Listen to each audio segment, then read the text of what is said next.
Բարև ձեզ, Շան Գյումրիի եթերում լրատվության ժամ է, այսօր մարտի 11-ն է, երեքշաբթի։ Ադրբեջանական լրատվամիջոցները Ռուբեն Վարդանյանի նոր լուսանկարն են հրապարակել։ Հիշեցնենք 22-րդ օրն է Արցախի նախկին պետնախարարը հացադուլի մեջ է։ Այսօր Բաքվի ռազմական դատարանում շարունակվել է Ռուբեն Վարդանյանի գործով շինծու դատավարությունը։ Հիշեցնենք նաև, որ փետրվարի 26-ին Ռուբեն Վարդանյանի միջազգային փաստաբան Ջարեդ Գենսերը հայտարարել էր, որ նրա առողջությունը վտանգված է։ Գենսերի մուտքը Ադրբեջան արգելվել է, նա կոչ է արել միջազգային բոլոր կազմակերպություններին, որոնք հասանելիություն ունեն Ադրբեջանի բանտարկյալներին, Վարդանյանին այցելելու թույլտվություն ստանալ։ Բերլինում իրավապաշտպան կազմակերպությունները, ակտիվիստները բողոքի ակցիա են կազմակերպել, պահանջելով անհապաղ ազատ արձակել Ադրբեջանում պահվող հայ գերիներին։ Այս մասին հաղորդագրություն է տարածել Free Armenian Hostages նախաձեռնությունը։ Բողոքի ակցիայի ժամանակ կոչ է արվել հրատապ միջոցներ ձեռնարկել Ադրբեջանի կողմից մարդու իրավունքների շարունակական խախտումների դեմ։ Նշանավոր իրավապաշտպաններ, այդ թվում Գերմանիայի հայերի կենտրոնական խորհրդի նախագահ Ջոնաթան Սպանգենբերգը ելույթով են հանդես եկել, ընդգծելով հայերի համակարգված հալածանքները եւ Ադրբեջանի կողմից քաղբանտարկյալներին որպես սակարկության միջոց օգտագործելը բանակցություններում։ Ցուցարարները ընդգծել են, որ Ադրբեջանի գործողությունները խախտում են միջազգային իրավունքը, այդ թվում ՄԱԿ-ի ցեղասպանության կանխարգելման մասին կոնվենցիան եւ մարդու իրավունքների եվրոպական կոնվենցիան։ Բողոքի ակցիայի բանախոսները դատապարտել են Եվրոպայի անգործությունը, ընդ որում Սպանգենբերգը հիշեցրել է ցեղասպանությունը կանխելու եւ խոցելի համայնքներին պաշտպանելու Գերմանիայի պատմական պատասխանատվությունը։ Եվրախորհրդարանի լիագումար նիստում նախատեսված է Ադրբեջանի կողմից հայ գերիների, այդ թվում Լեռնային Ղարաբաղի բարձրաստիճան քաղաքական ներկայացուցիչների ապօրինի կալանավորումը եւ կեղծ դատավարությունները խորագրով քննարկումը։ Բանաձևի քվեարկությունը նախատեսված է մարտի 13-ին։ Արցախի падգամավորները պատրաստվում են դիմել Շվեյցարիայի կառավարությանը Լեռնային Ղարաբաղից բռնի տեղահանվածների վերադարձի իրավունքի շուրջ միջազգային քննարկումներ նախաձեռնելու հարցով։ Հայտարարությունն այսօր է տարածվել Արցախի օրենսդիրների անունից։ Այն նախորդում է Շվեյցարիայի խորհրդարանի վերին պալատում հաջորդ շաբաթ սպասվող քննարկումներին։ Օրակարգում լինելու է Լեռնային Ղարաբաղի հակամարտության խաղաղ կարգավորման եւ բռնի տեղահանված հայերի վերադարձի ապահովման հարցերը։ Լեռնային Ղարաբաղի հայերի անվտանգ վերադարձի հարցը միջազգային քննարկման դնելու հարցով Շվեյցարիայի ազգային խորհուրդը դեռ դեկտեմբերին է բանաձև ընդունել եւ դիմել իր երկրի կառավարությանը։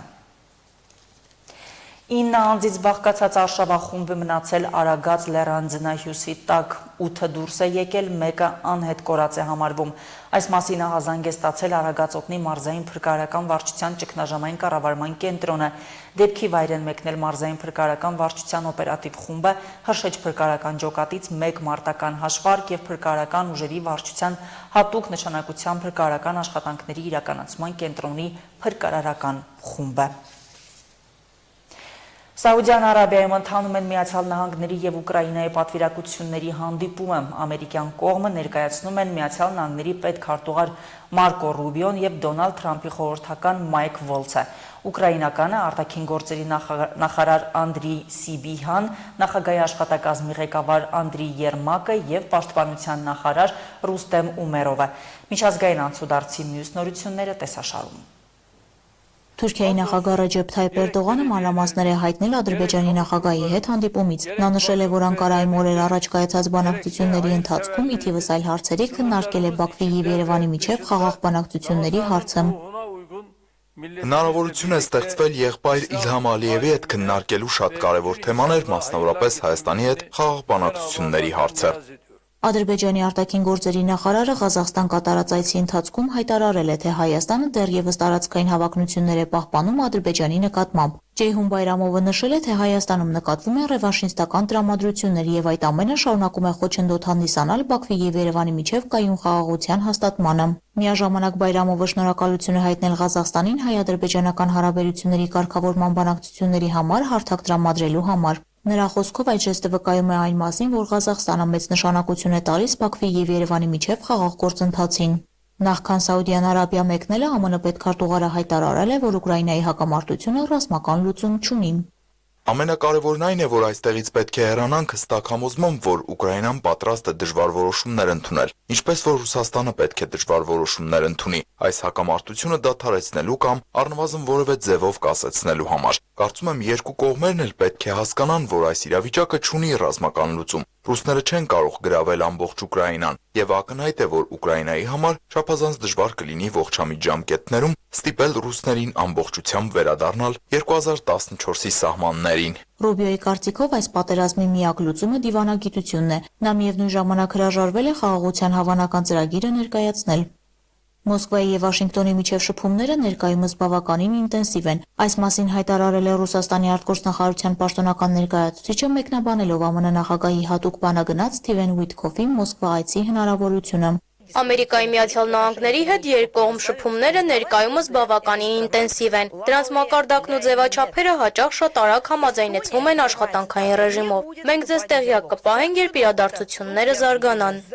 Ավելի վաղ ամերիկյան լրատվամիջոցները հողում անելով իրենց աղբյուրներին գրել էին, որ ԱՄՆ նախագահի հատուկ բանագնացը նախատեսում է մարտի 13-ին Մոսկվայում հանդիպել Ռուսաստանի նախագահ Վլադիմիր Պուտինի հետ։ Վլադիմիր Զելենսկին նամակ է հղել ԱՄՆ նախագահ Դոնալդ Թրամփին, որում ներողություն է խնդրել փետրվարի վերջին Սպիտակ տան օվալաձև աշխատասենյակում նրա հետ հանդիպման ժամանակ առաջացած հանրային վեճերի համար։ Այս մասին հայտարարել է ԱՄՆ նախագահի հատուկ բանագնաց Սթիվ Ուիթքոֆը Fox News-ին տված հարցազրույցում։ Զելենսկին նամակ է հղել նախագահին, նա ներողություն է խնդրել օվալաձև աշխատասենյակում տեղի ունեցած միջադեպի համար։ Կարծում եմ դա կարևոր քայլ էր։ Շատ քննարկումներ եղան մեր թիմերի, ուկրաինացիների եւ եվրոպացիների միջև, ովքեր նույնպես ներգրավված են այս քննարկման մեջ։ Պաշտոնյան նաև նշել է, որ Միացյալ Նահանգները չի դադարեցրել հետախուզական տվյալների փոխանցումը Կիևին։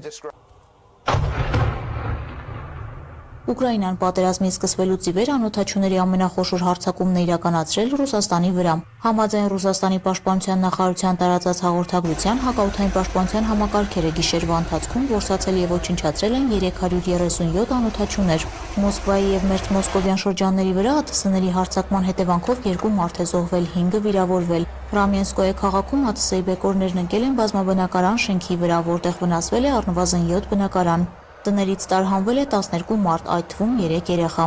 ԱԹՍ-ների հարձակման հետևանքով ժամանակավոր սահմանափակումներ են մտցվել Վնուկովո, Ժուկովսկի, Դոմոդեդևո, Շերեմետևո օդանավակայաններում։ Դոմոդեդովոյում ԱԹՍ-ի հարձակման հետևանքով 2 աշխատակից է զոհվել։ Ռուսաստանի արտգործնախարարության խոսնակ Մարիա Զախարովան այս հարձակումը կապել է ԵԱՀԳ գլխավոր քարտուղարի Մոսկվա այցի հետ։ Նա նշել է, որ սա առաջին դեպքը չէ, երբ բարձրաստիճան արտասահմանյան պատվիրակության այցը Մոսկվա ուղեկցվում է Ուկրաինայի զինված ուժերի դրոնների հարձակմամբ։ Բացի այդ, ռուսները հայտնել են Կուրսկի մարզում գրանցած հաջողությունների մասին։ Ռուսական ուժերը իրենց վերահսկողության տակ են վերցրել 12 բնակավայրեր եւ ավելի քան 100 քառակուսի կիլոմետր տարածք։ Ուկրաինական կողմն էլ հայտարարել է, որ Սումիի շրջանում ռուսական ԱԹՍ-ի հարձակման հետևանքով տուժել է 1 մարդ, վնասվել են բազմաբնակարան շենքեր, առանձնատներ, ավտոմեքենաներ։ Օդեսայում էլ հրդեհ է բռնկվել բնակելի շենքում, մանկական խաղալիքների եւ առելիքի պահեստներում։ Նախնական տվյալներով տուժածներ չկան։ Համացանցում տարածվել է Ջասթին Թրյուդոյի լուսանկարը, որում նա խորհրդարանի համայնքների պալատից հեռացել է իր աթոռը ձեռքին։ Բացի այդ, նա նայելով տեսախցիկներին լեզուն դուրս է հանել։ Ռոյթերզի լուսանկարիչը ֆիքսել է ուշագրավ պահը։ Լուսանկարն արագ տարածվել է սոցցանցերում։ Հիշեցնենք, որ Կանադայի իշխանական լիբերալ կուսակցության օր առաջնորդ է ընտրվել Մարկ Քարնին։ Նա կփոխարինի երկրի վարչապետ Ջասթին Թրյուդոյին, ով այս տարվա հունվարին հայտարարել էր պաշտոնից հեռանալու մտադրության մասին։ Անահիտ Հակոբյան, Հորիզոն։ Թիվ 31 տարածքային ընտրական հանձնաժողովը մարտի 10-ին հաստատել եւ գրանցել է Գյումրիի ավականու արտահերթ ընտրությունների մասնակցության հայտ ներկայացրած բոլոր կուսակցություններին եւ դաշինքներին։ Հնգօրյա ժամկետում հանձնաժողովն ուսումնասիրել է քաղաքական ուժերի ավականու թեկնածուների ցուցակները եւ առանց փոփոխությունների գրանցել։ Այսպիսով մարտի 30-ին կայանալիք ավականու արտահերթ ընտրություններում ընտրապայքարում են լինելու 9 քաղաքական ուժ, 6 կուսակցություն եւ 3 դաշինք։ Գյումրիի ընտրություններին մասնակցության հավակնող 10-ից ավելի քաղաքական ուժերի անուններ էին շրջանառվում մինչև մարտի 5-ը, այսինքն մինչև այն ժամկետը, երբ դեռ կուսակցությունների կամ դաշինքների առաջադրման փուլը չէր սկսվել։ Բայց քաղաքական գործընթացներում որոշակի ակտիվություն ունեցող որոշ կուսակցություններ առանձին թիմով հանդես գալու փոխարեն ընտրեցին այլ ուժերի ընտրական ցուցակներում իրենց թեկնածուներն ունենալու ձևաչափը։ Թիվ 31 տարածքային ընտրական հանձնաժողովում փաստաթղթերի փաթեթներ ստացան 9 քաղաքական ուժերից։ 5 օրում հասցրեց ուսումնասիրել փաթեթները, որոնցում գտնված անճշտությունները տեխնիկական բնույթի են եղել։ Կարևորը բովանդակային սխալներ կուսակցությունների ու դաշինքների փաստաթղթերում չեն գտել։ 5 օրը լրիվ բավարար էր, որ մենք կուսակցությունների դաշինքների փաստաթղթերը ամբողջովին ուսումնասիրեինք։ Նշեմ նաև, որ մեր հետ այդ գործընթացին մասնակցել են նաև մեր կենտրոնական ընտրական հանձնաժողովի գործընկերները։ Շատ արագ մենք այդ հարցերը ամբողջը նայել ենք, բոլոր հատ բոլոր տեխնատուների փաստաթղթերը, կուսակցական փաստաթղթերը։ Փաթեթների ուսումնասիրության ավարտի ժամկետում էլ մարտի 10-ին թիվ 31 տարածքային ընտրական հանձնաժողովը հերթական նիստն է գումարել։ Առաջադրված 6 կուսակցությունների ու 3 դաշինքների ցուցակներում ընդգրկված բոլոր անձանց հանձնաժողովը գրանցել է որպես Գյումրիի ավականու տեխնատուներ։ Գրանցման մասին որոշումները հանձնել են կուսակցությունների ու դաշինքների լիազոր ներկայացուցիչներին։ Ինչ թիվ որ ֆիքսվել է այդ օրվա դրությամբ, այդ թիվն էլ մեր մոտ գրանցվել է, որտեղ մինչև տալը իրենք կարող էին փոփոխեին, բայց մենք արդեն երբ որ ֆիքսում ենք, վերցնում ենք ցուցակները, ցուցակի մեջից մարդ հանել, նոր մարդ դնել, այդպիսի բան հնարավորություն չէ, պակասել կարող էր, ես այն օրն եմ նշել, ավելանալ չէր կարող։ Ավելանալ չէր կարող, բայց պակասել եւս չի եղել։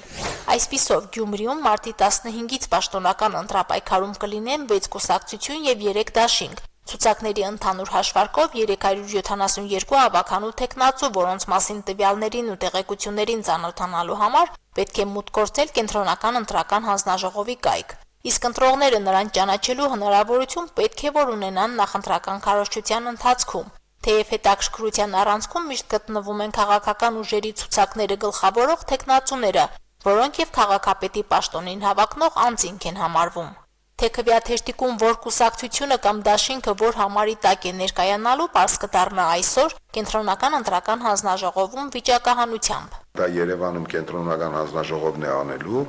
այսինքն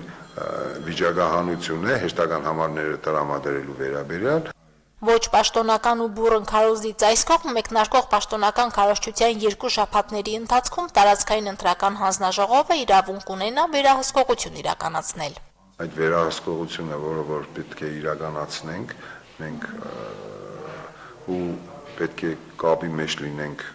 իրավապահների հետ եւ համայնքապետարանի հետ եւ մարզպետարանի հետ, բոլոր լիազոր մարմինների հետ, որ քարոզարշավը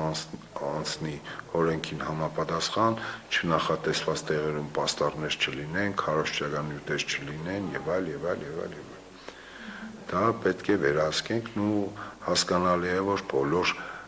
ոնց ասենք ծագուցուկը մենք չենք կարող մտնենք։ Պաստառներն ու քարոզչական թերթիկները փակցնելու արգելված տեղեր ու վայրեր եւս կան, որոնք հայտնաբերելու դեպքում հանձնաժողովը զգուշացնում է, իսկ սխալները վերացնելը մնում է քաղաքապետարանի գործը։ Մինչև մարտի 12-ը Գյումրիում ձևավորվելու են տեղամասային ընտրական հանձնաժողովները, որոնցում 8 հոգանոց հանձնաժողովի 6 անդամներին նշանակում են ազգային ժողովի խմբակցություններն ըստ համամասնության, իսկ 2-ին նշանակում է տարածքային ընտրական հանձնաժողովը։ Արտահերթ ընտրությունների օրը Գյումրիում կբացվի 82 տեղամաս։ Մարինե Տերբինյան, Արտյոմ Խաչատրյան, Հորիզոն։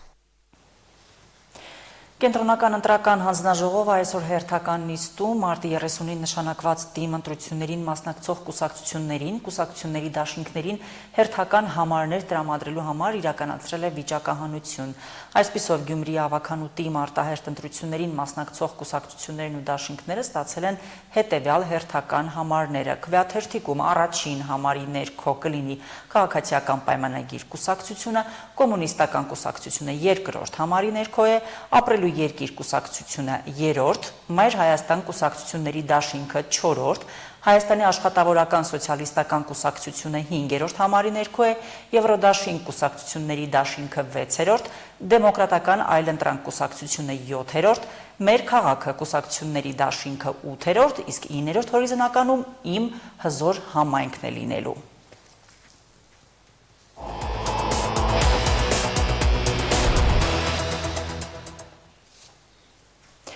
88-ից հետո Գյումրիի հոգևոր վերածնունդը սկսվեց Արվեստների ակադեմիայի հիմնադրումով։ Կառույց, որտեղ կրթություն են ստանում ապագա երաժիշտները, նկարիչներն ու թատերական արվեստի ներկայացուցիչները։ Քաղաքում մշակութային կրթական կենտրոն ունենալու գաղափարը կյանքի կոչվեց 1991-ին իրանահայ դիրիժոր եւ կոմպոզիտոր Լորիս Ճգնավորյանի ուխտագնացությամբ։ Երևանից մինչև Գյումրի 8 օր ոտքով քայլելով մաեստրոն հանգանակություններ հավաքեց։ Ծրագրին հետո աջակցեցին Հայաստանը համահայկական հիմնադրամը եւ Հայկական բարեգործական ընդհանուր միությունը։ Լենինականի քաղաքային կոմիտեի նախկին կիսաքանդ շենքը վերածվեց Արվեստների ակադեմիայի։ Ուխտագնացությունից 34 տարի անց Լորիս Ճգնավորյանը Գյումրիում էր։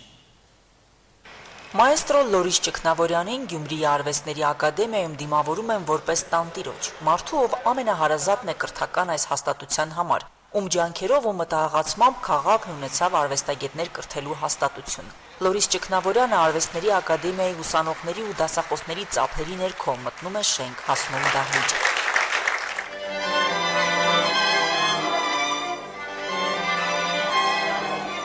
Հուզմունքը թաքցնել չի ստացվում, երբ դիրիժորին առաջարկում են կամերային նվագախմբի հետ համատեղ կատարել նոստալգիան։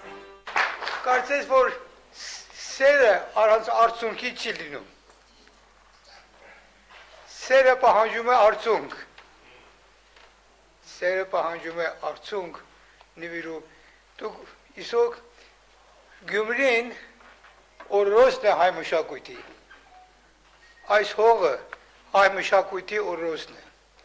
Այս հողի մեջ ծնվել են ինչ մեծամեծ կոմպոզիտորներ, մեծամեծ դերասաններ, մեծամեծ մարդիկ, եւ ես անափոքր եմ ամենից։ Եվ կյանքը պետք է սովորել գյումրեցիներից։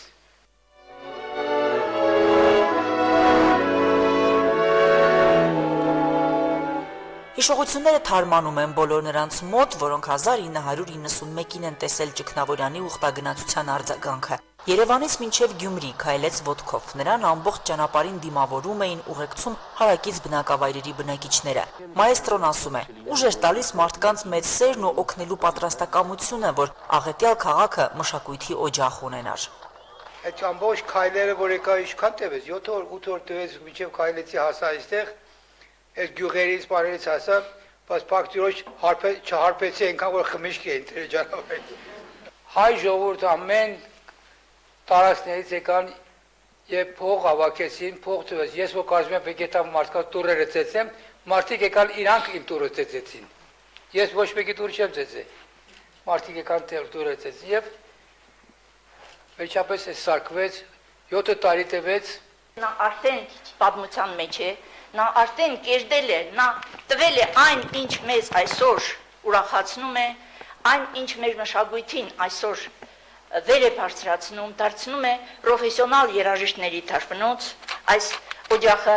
Երաժիշտների, նկարիչների ու թատերարվեստի ներկայացուցիչների դարբնոց Արվեստների ակադեմիայի շենքի կառուցման պատմությունը դարձել է Գյումրիի հանդեպ ունեցած սիրո ու համախմբման խորհրդանիշ։ Իր դերակատարությունն այս ամենի մեջ Լորիս Ճգնավորյանը համեստորեն փոքր է համարում։ Նշում է, ինքը միայն նախաձեռնեց, իսկ ավարտի հաջողության դափնիները միայն իրենը չեն։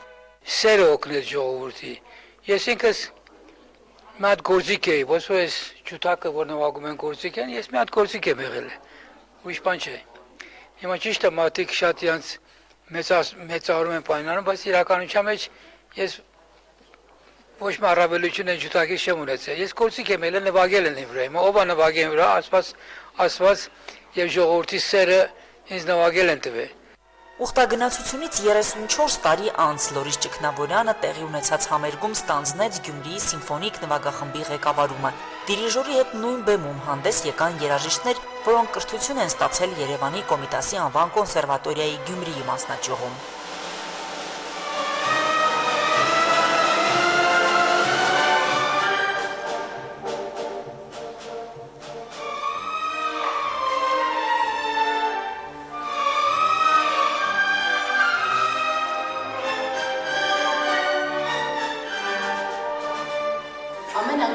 Երբ անցել եմ Արվեստների ակադեմիայի կողքով,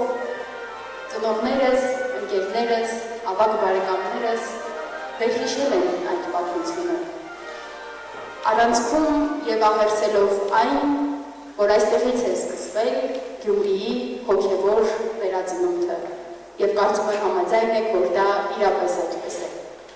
Վիեննայում, Միացյալ Նահանգներում ու Իրանում համատեղության բնակվող դիրիժորը նշում է՝ հայն ամուր է իր հողի վրա ու իր մշակույթով։ Լորիս Ճգնավորյանը որոշել է այլևս բնակություն հաստատել հայրենիքում։ Մասնավորապես մտքեր ունի տեղափոխվել Գյումրի, որտեղ նա հարազատ է ու միշտ սպասված։ Շանթ հեռուստաընկերություն Հորիզոն։ Այժմ լրահոսը եւս սպառված է, նորությունների սպասեք մեր հաջորդ թողարկումներում։